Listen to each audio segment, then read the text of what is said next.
Hello, everyone. This is Tom Fox, and I'd like to welcome you to the Daily Compliance News.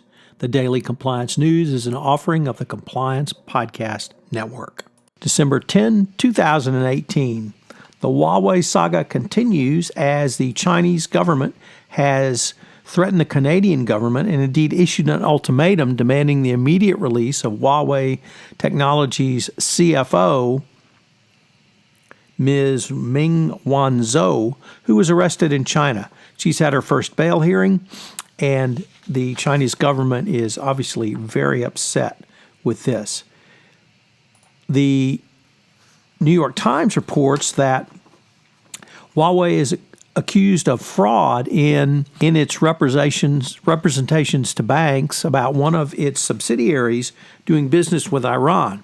This subsidiary was a wholly owned subsidiary of Huawei, and the interesting thing was all correspondence and email to the subsidiary was through Huawei, although Huawei denied that it controlled the subsidiary. Obviously, a shell was used as a cutout for this.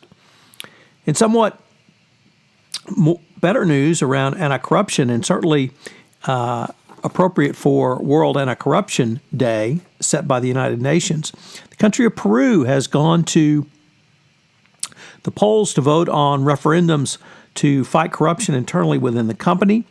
The ballot measures include law which would prohibit legislators from immediate re-election, stricter campaign finance laws, and a reform of the scandal-tainted council charged with selection of judges.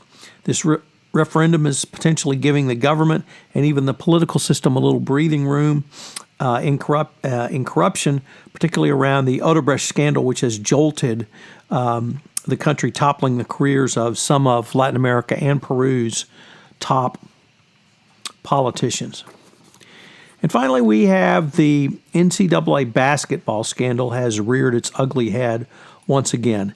And as with all things NCAA, you can only play the music cue, send in the clouds as clowns, as NCAA President Mark Emmert said that the investigation would not be completed until the end of the 2018-2019 basketball season. Of course, that's conveniently not till the end of the season.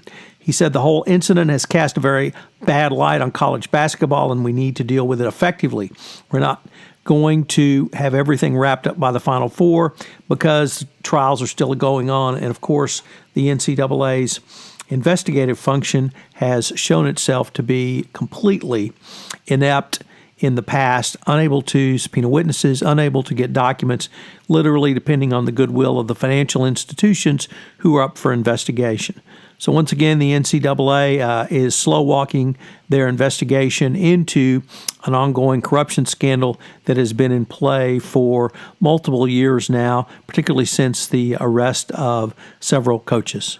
The response to the Daily Compliance News has been quite gratifying. Several people have contacted me and told me how much they enjoy this daily summary, a short summary of compliance and corruption-related news.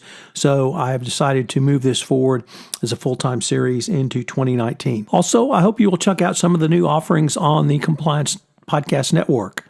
Jay Rosen and I have started a new podcast series, Popcorn and Compliance, where we take a look at the movies and relate it to some compliance topics.